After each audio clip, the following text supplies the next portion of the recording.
So this is, so yesterday I drew this diagram and then the strand diagram, and then it was easy to draw but difficult to understand. So here is the same strand diagram, but now instead of drawing this hexagon and stuff like that, I've drawn continuous strands. So maybe it's easy to see that, so this is for Grassmannians 3, 6. Yeah, so we drew the strand diagrams, we drew the strands from I. So the ith strand goes from I to I plus k. Here k is 3, so 1 goes to 4, and then 4 goes back to 1, and so on. And then we labeled alternating regions. So so the triangles here are all oriented. So we didn't label them, but we labeled the alternatingly oriented regions. And then we drew arrows between those vertices, and that gave us the quiver. I'm not going to draw the arrows because it will just become more complicated. So I won't draw the arrows of the quiver in this picture, but you have that picture from yesterday. Okay.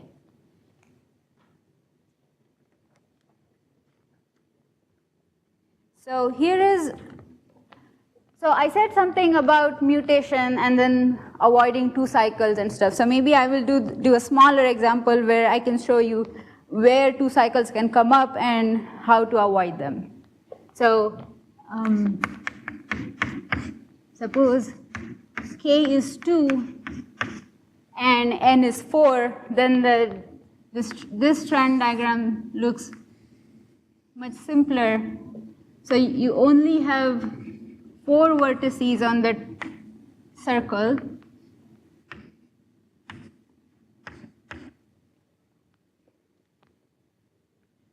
And because k is 2, so 1 goes to 3 and 3 goes to 1. So these strands are just like these. 1 goes to 3, 3 goes to 1, 4 goes to 2, and 2 goes to 4.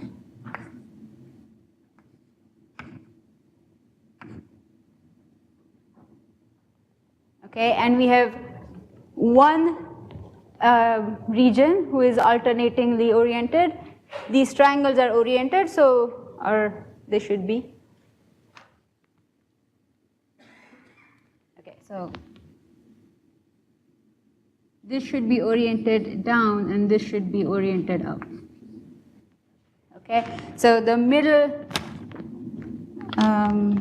region is 1, 3. 4, 1, 4, 2, 3, and 1, 2. So those are the vertices of my quiver. And then arrows go like these. So I will draw arrows in pink.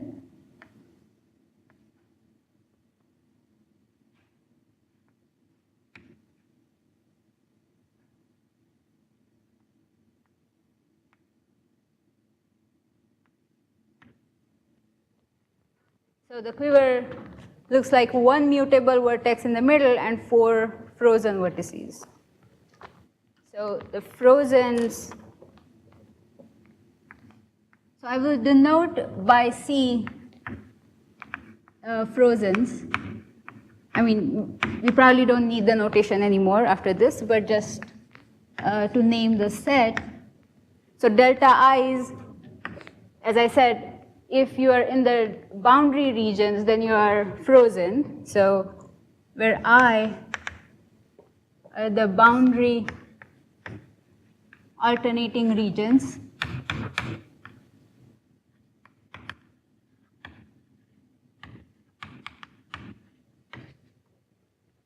and I will denote, so these are my mutable, and mutable are delta i's. these are where I is alternating internal regions.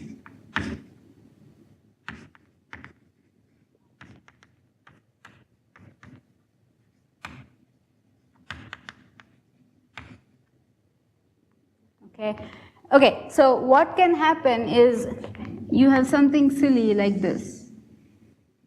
You can draw two strands like this, and then you can have a two-cycle.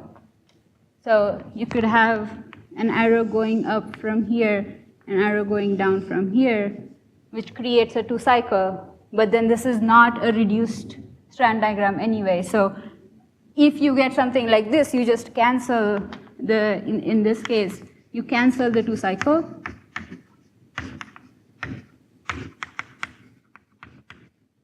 Or to begin with, you can just restrict yourself to reduced diagrams. You can, in the strand diagram, to begin with, you can make untwisting moves and remove this, okay? Or you can have something like, in this case, these are internal vertices. You can have something like this at the boundary. Suppose this is the boundary of the disk. Then again, you can have something like, again, the same thing, one extra loop that you don't need. Let's see.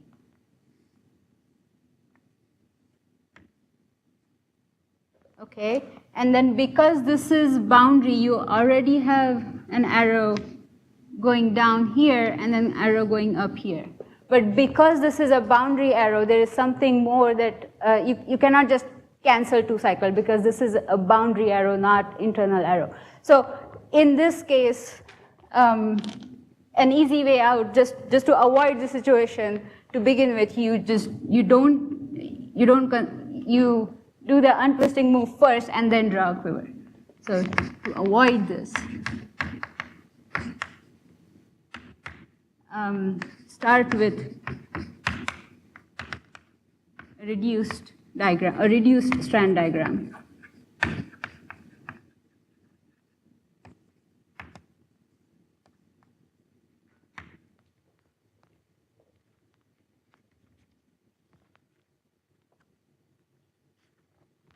Any questions?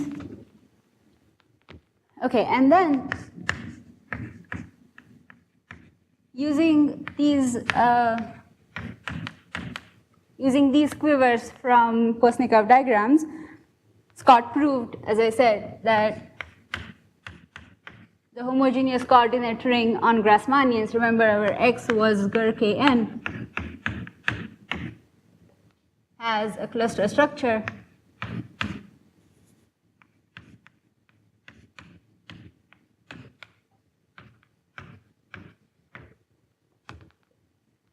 The initial seed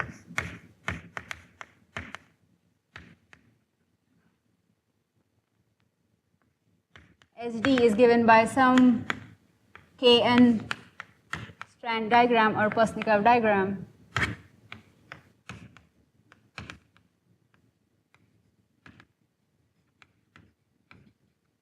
So I say here Kn Postnikov diagram, but this is equivalent to having a quiver, right? So and all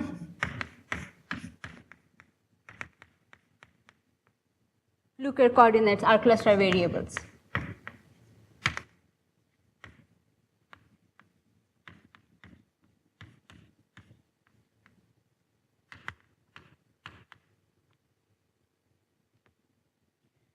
The mutation in these on the Postnikov diagrams, in the quivers, it's usual mutation, but you can see it in the strand diagrams as follows. So if you have something like this, okay, so this one is going in this direction, this one is going in this direction.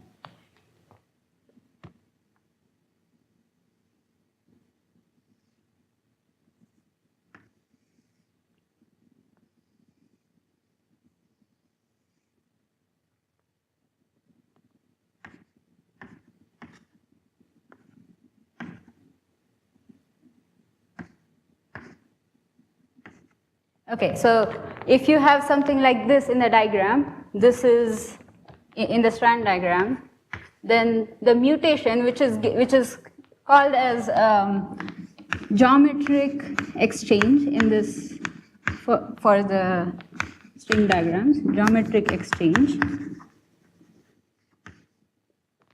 then this is simply untwisting. So you want to untwist everything. Okay, so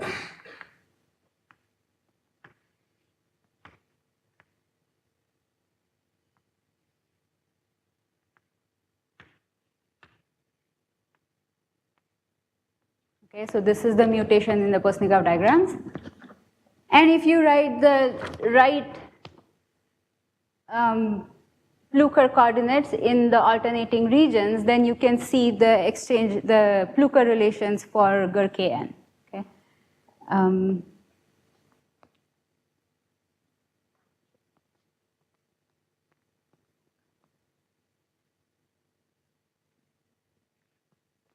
Okay. So if suppose D and D prime are two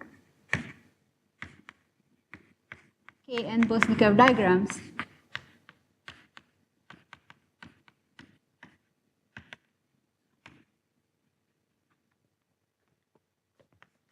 then there is a sequence of geometric exchange sequence. Oh.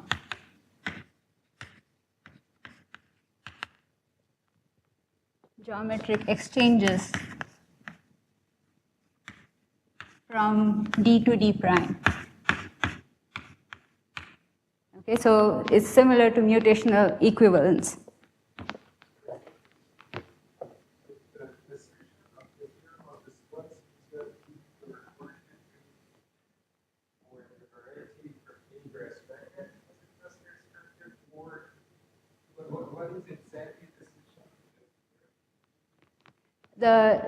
This is saying that if you take homogeneous coordinate ring on Grassmannians, then it has a cluster structure.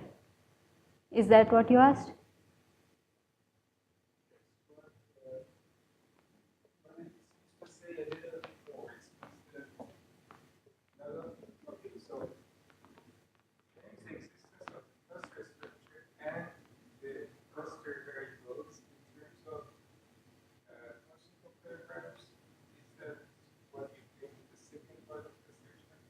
So it's saying that the initial seed is any Postnikov diagram and then you can mutate. When you mutate, you will get all Plukar coordinates, but you can go out of that.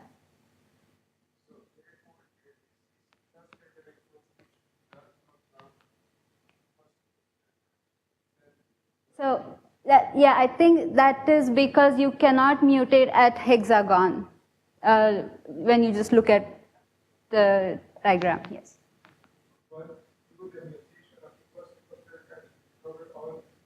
Right. Yeah.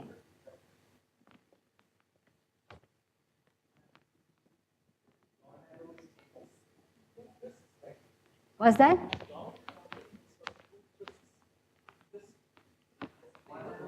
Yeah. Right. Yeah.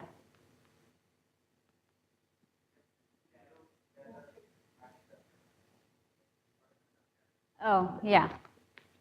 They should go in different directions. Any other questions?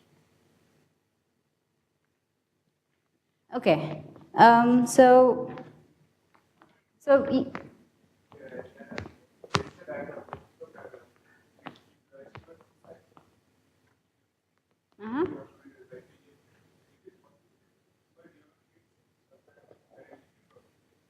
A two cycle? So you cannot, so to avoid, I mean, you cannot mutate at where you have a two cycle. So, right.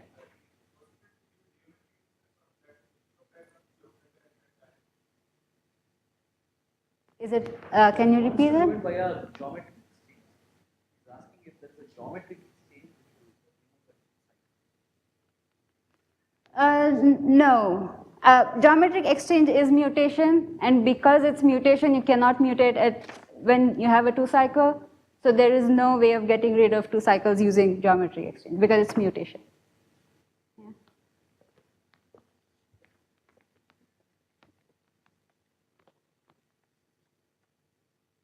Okay.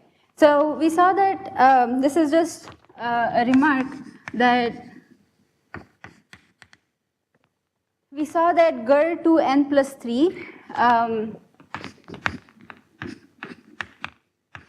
for coordinate rings on this, we saw that there was a cluster structure using triangulation of n-gon. And Scott actually showed that this is compatible with this cluster structure. And you can actually,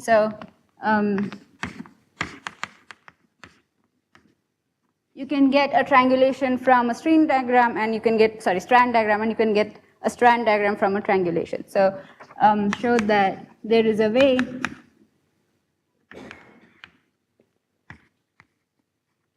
to get a Strand diagram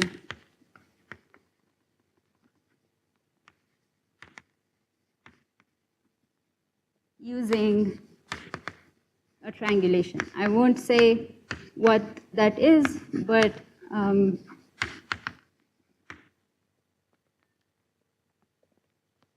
there is a way. Okay, and then another remark is that when k or when n is to k, then the Strand diagram, so for GER k to k, you can get a Strand diagram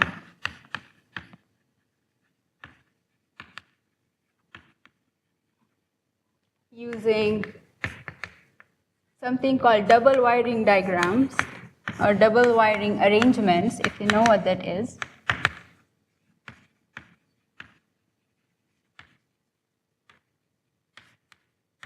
For the words, so for this, these words in permutations. Okay, so there's something called double wiring arrangements, which is much easier than thinking about Strand diagrams. And if you do that for, of course, this is a restrictive case, but then double wiring diagrams gives you a Strand diagram.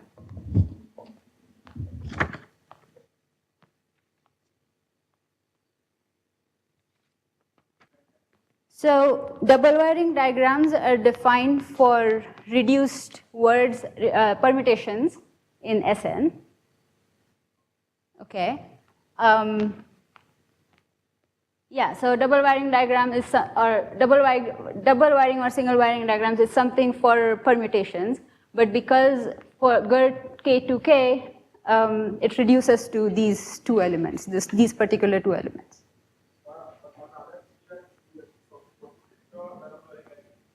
Yeah, for other words, you can draw diagrams, but they won't necessarily give you anything for GER.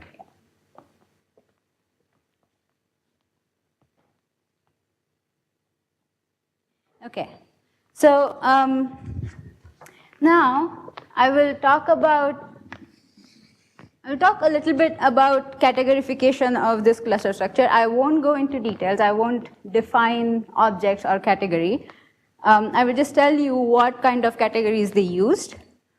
But because we haven't covered so much about categorification yet, I will give you the combinatorial version of this categorification, which I can explain with what I have talked about. Okay, so Jensen, King, and Su gave a categorification of this cluster structure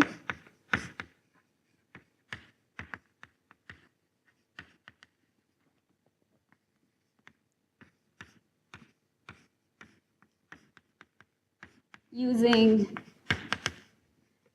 so they used a category or a subcategory of, okay, so let's see, using the category I will denote by, let's say, F. This is the category of maximal Cohen-Macaulay modules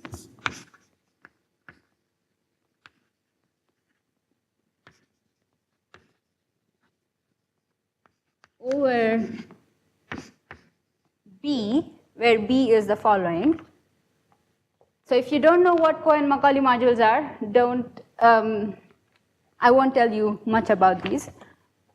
But if you want, maybe we can talk about it later.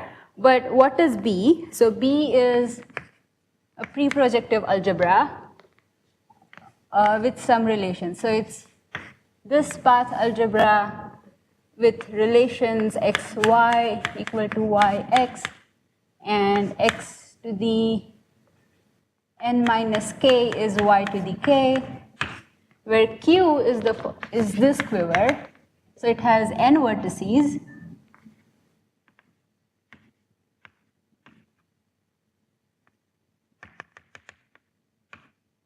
And it's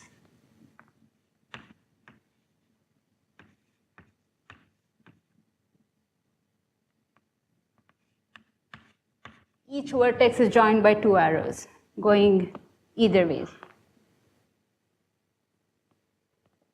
Okay, so this is the quiver. CQ is path algebra. This came up yesterday in one of the talks.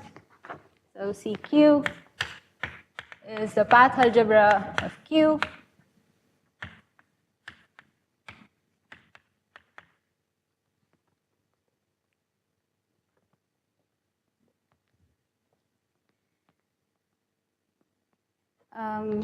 What else should I say? So this is a Frobenius category. It has enough projectives and injectives if that's something you know. Okay, and then in this category, so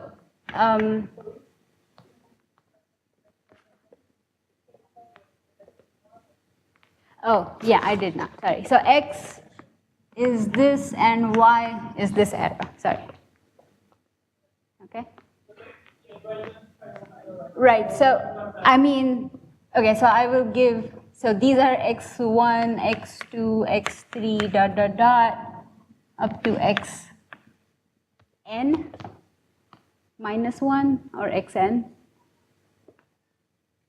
Xn. Okay. And then y1.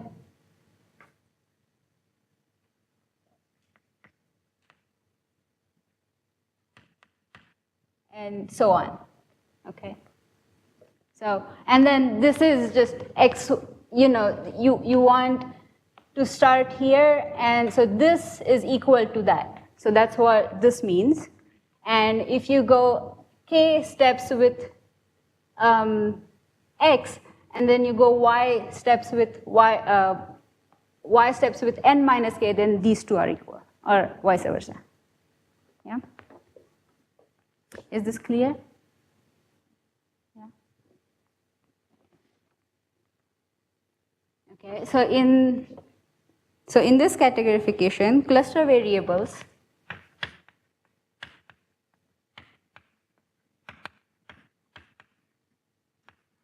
which we know are given by Pluker coordinates are in one-to-one correspondence with isomorphism classes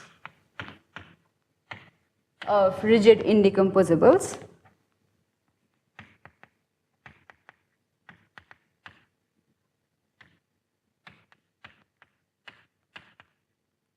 In this category, which I called F.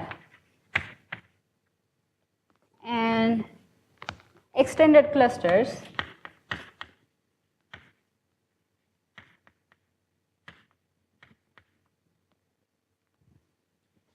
are in one-to-one correspondence with isomorphism classes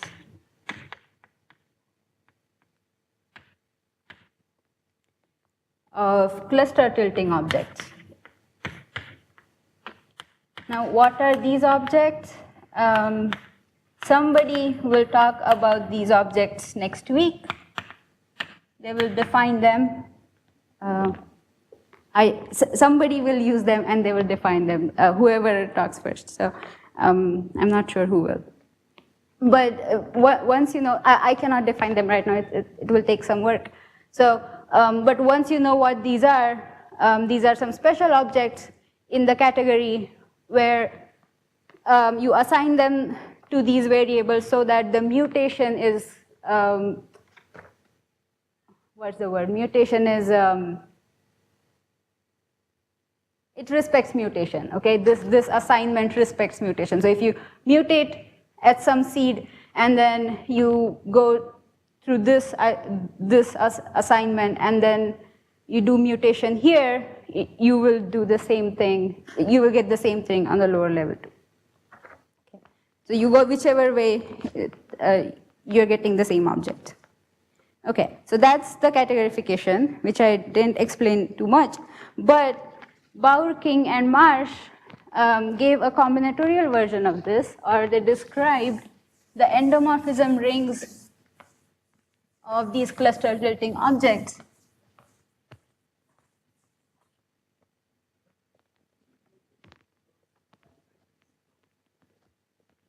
Okay. So you mean just read out what it's saying? Okay, so this is isomorphism classes of rigid, indecomposable objects in the category, and extended clusters are in one-to-one correspondence with isomorphism classes of cluster tilting objects in the category. And these terms will be defined in the next week. Okay, and we will denote by TD the cluster tilting object. Okay, so Baur, King, and Marsh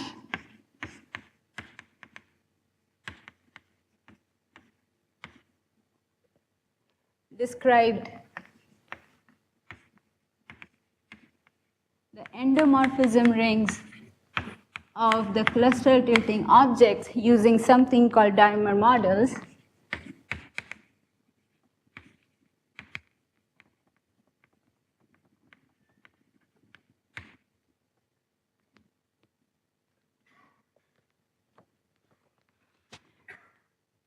Okay, so let me tell you what dimer models are. So a dimer model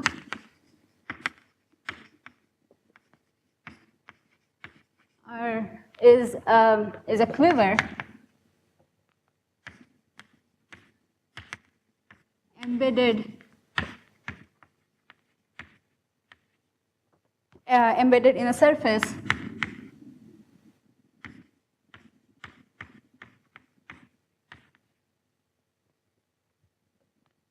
such that the complement of the dimer model is union of disks.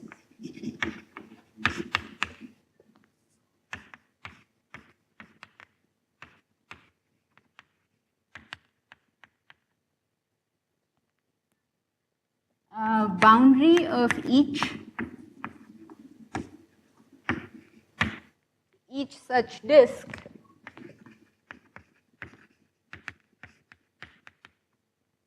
is an oriented cycle in the quiver.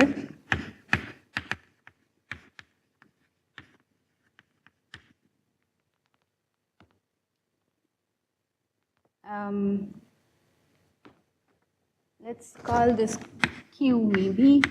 So oriented cycle in Q. Okay, so our the quivers that came from Postnikov diagrams are going to be examples of dimer models. So we'll see an example soon. So we will denote this quiver by three things: Q0, Q1, and Q2. Q0 is just set of vertices of the quiver.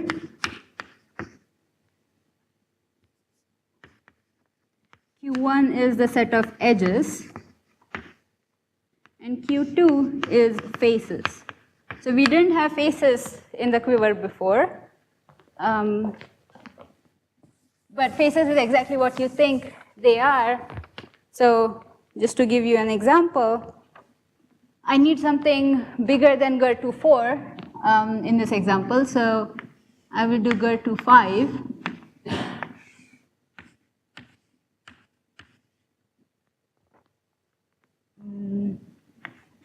And this is, I'm drawing quiver directly. I'm not doing the strand diagram. So these are frozen vertices. There are two mutable vertices, 1, 4, 2, 4. There's a triangle here. There is another triangle here. Is this visible from the back? Big enough? A little bit larger, sure. Maybe I should do a little bit larger because I will need it later too. So.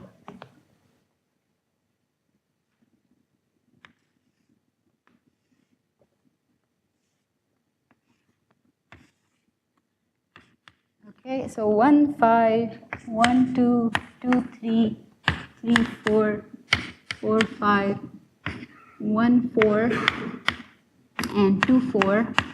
These are oriented in this way, this edge this way.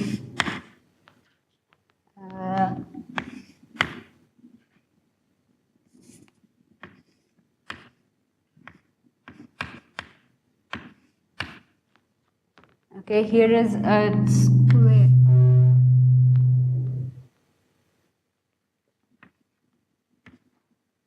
This is a 4 cycle, and there's an arrow going up. So these are oriented this way. Okay, so that's the quiver of GER25.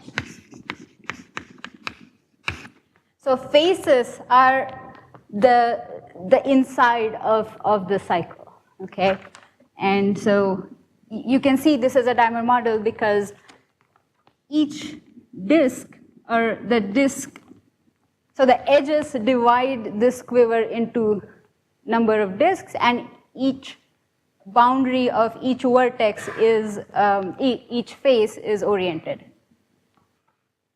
Let's see. Then,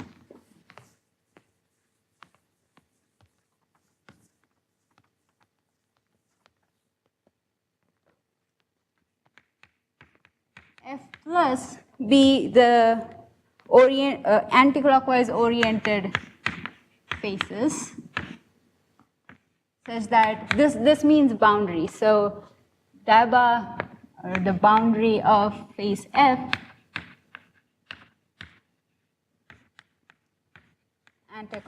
is anticlockwise, and F minus is the opposite.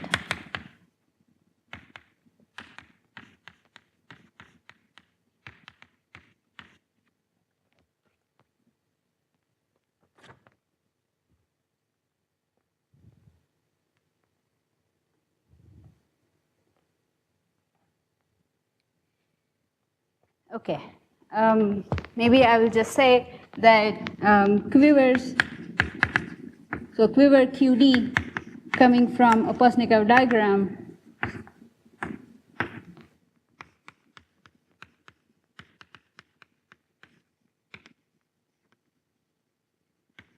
is an example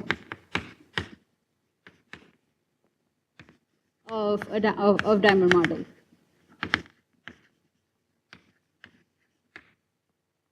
So all the quivers that we have been drawing so far are dimer models.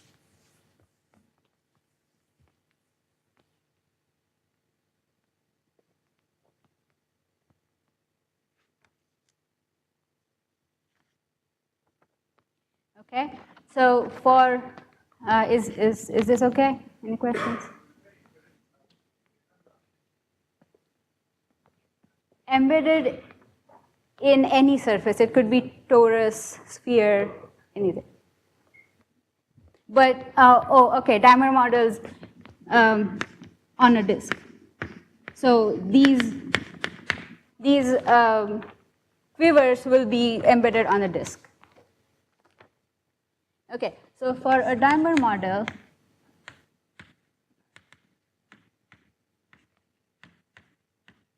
with boundary,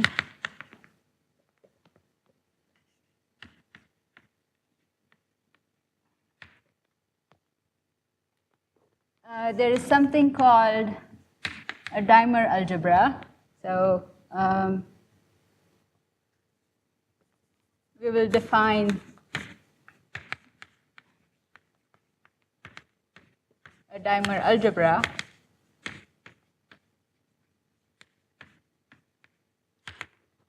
Okay, so for an internal arrow, so let alpha in Q1 be an internal arrow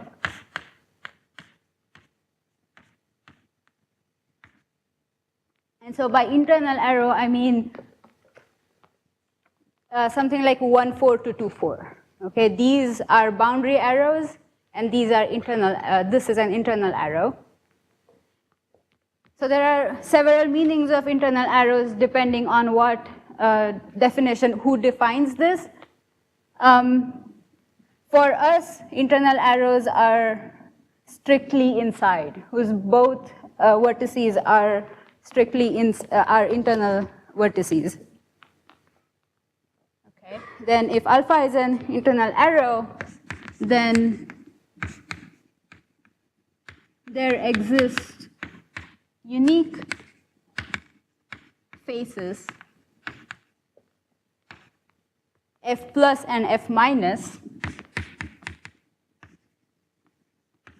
or you can say unique pair of two faces, f plus and f minus, such that, and by f plus I mean it's anti-clockwise, f minus is oriented clockwise, such that the boundary of f plus is alpha times some path which is anti-clockwise, and boundary of f minus is alpha times some path in clockwise direction. So, okay, so this is some path.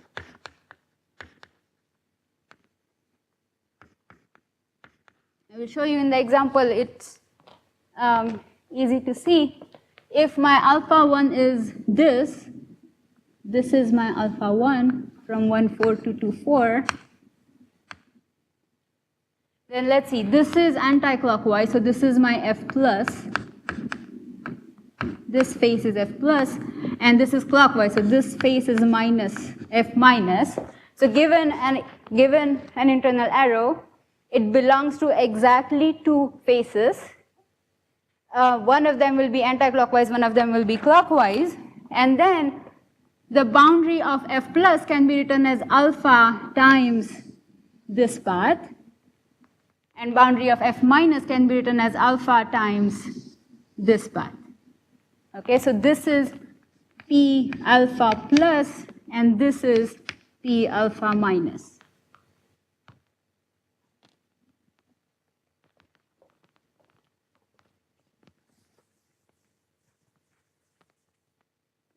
Is this okay? Alpha plus, alpha minus?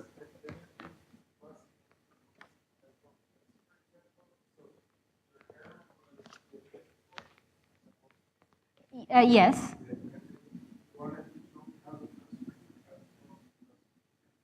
Right, so P alpha plus is something, so here is so this is the boundary of F plus. So this boundary can be written as alpha times the remaining path, and the remaining path I'm going to call P alpha plus.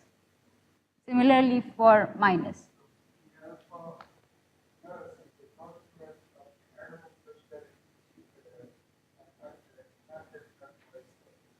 Correct. And then if you do the same thing for minus, yes. And there exists unique such pair of F plus and F minus. Okay. Then the dimer algebra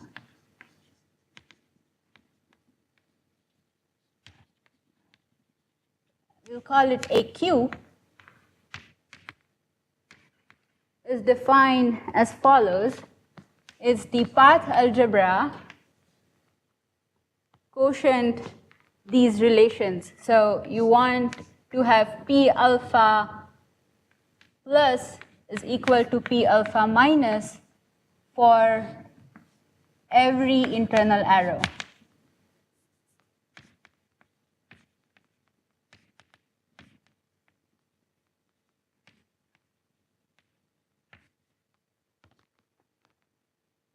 Okay. So you want to identify, so you have end, so starting vertex and end vertex of the internal arrow, there are two paths going between them. You want to identify those paths. And if you do that, what you get is a dimer algebra. And again, CQ is the path algebra.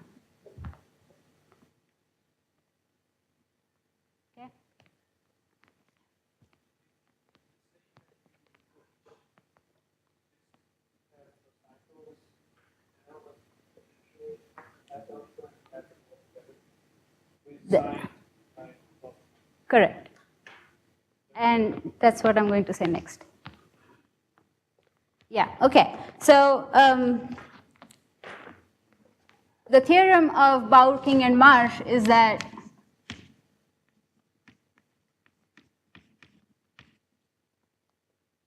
endomorphism ring of these cluster tilting objects over B, where B is this, is isomorphic to the dimer algebra that comes from the Postnikov diagram, or dimer algebra of the quiver that comes from Postnikov diagram.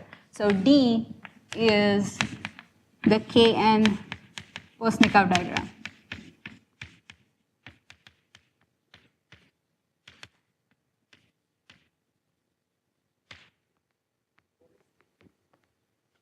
TD is the cluster tilting object. So I will call this TD, a cluster tilting object. Okay, so in other words, they described this categorification given by Jensen-King-Su using dimer models and Postnikov diagrams. Okay.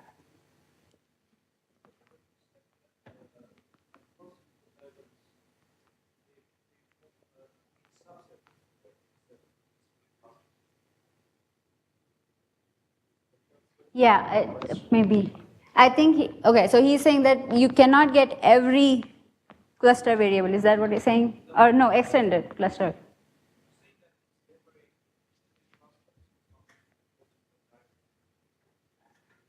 Uh-huh.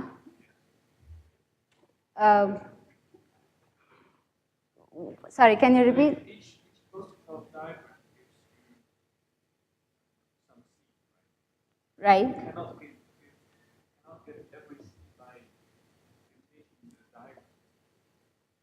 diagram. You can.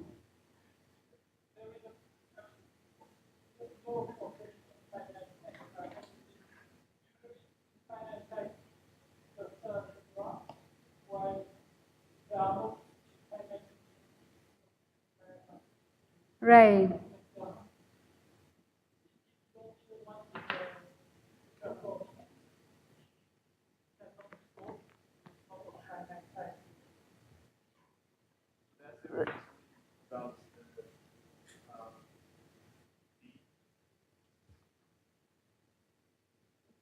So it's saying that in the cluster algebra, you can assign cluster, I mean, for every external cluster, you can assign a cluster tilting object. And I don't know. Right. Yeah, so this D is for the diagram, yeah, Postnikov diagram.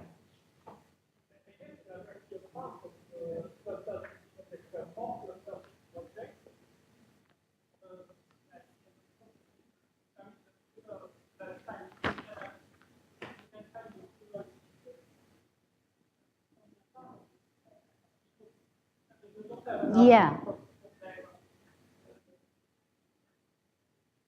I mean, so there are only 3 cases where it's finite type. Other than that, it's not. So I don't know.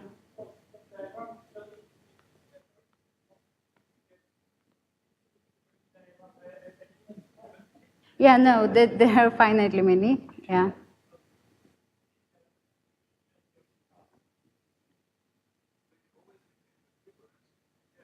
Right, but you cannot get. They won't come from Postnikov diagram. Right, because there is no mutation of hexagon. Okay, yeah.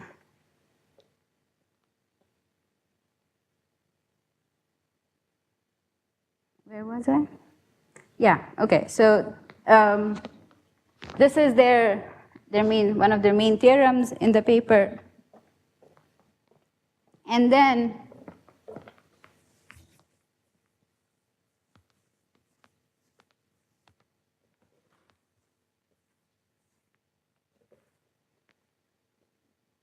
so this is actually just a side note. If you know potentials of the quiver, so let's say you define your potential to be sum of all clockwise cycles, or let's say sum of all anti-clockwise cycles in Q or F plus, and minus sum of all anti-clockwise cycles,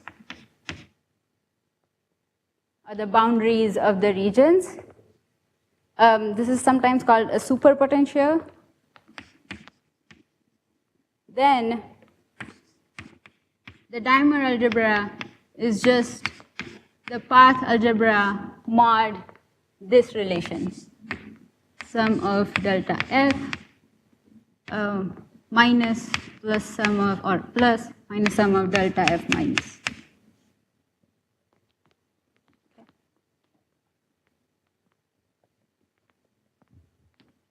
And this is called the Jacobian algebra.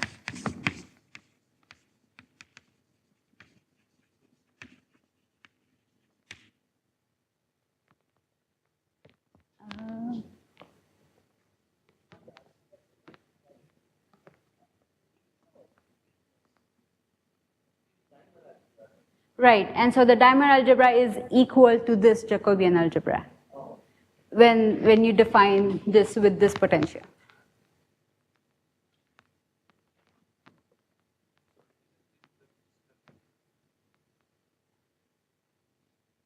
Oh, right, WQ, yeah.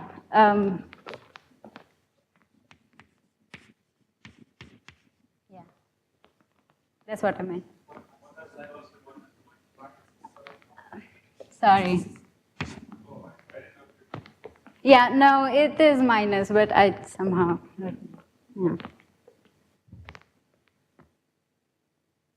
Okay, I don't think I can.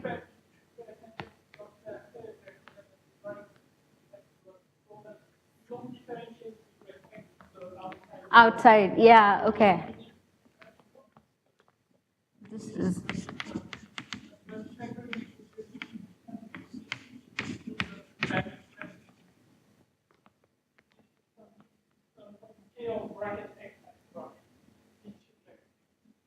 Right. Yeah, I didn't say that because there are, again, different types of rows in Jacobian algebra. So depending on what arrows you freeze. But yeah, this is, you don't differentiate with, okay, I probably should not say more than this. Most of the audience won't understand. But anyway, I think I should stop here because I have only 5 minutes and I don't want to say something that.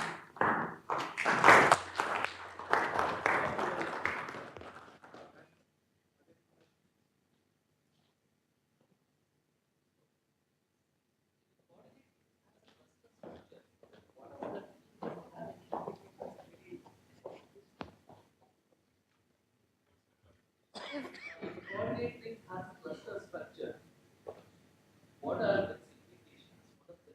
And do something about the underlying error and the So you can say something. So I don't know it. if like that means it has upper cluster algebra, and then it has some nice properties, and like upper cluster algebra has some nice properties, normality and stuff. Algebraic geometry, algebra geometric properties, yeah. Normality. And what else? I don't remember. Does anybody remember? So can I mean, is it reasonable to say that it's light tolling?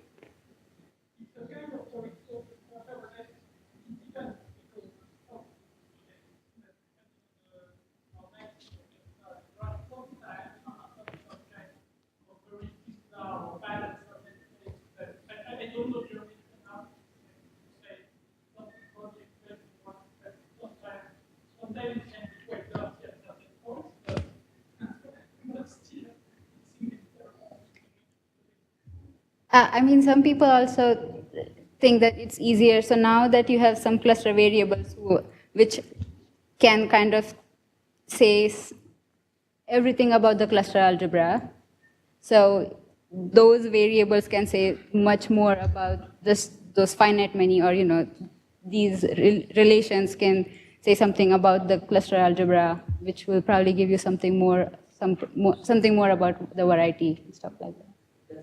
So this paper, Scott's paper, does he also give some applications, or It's mainly the theorem, but then there are also some small properties on how it's connected to Postnikov diagram, or like these small remarks like that. So she proves everything. Can you also say something about the resolutions of the singularities? That they have resolutions, such Yeah. as that Waves and Donovan has worked on. I think that is also connected to this. Yeah. So if you have some Borenstein cluster, then you have a graph resolution. Yeah.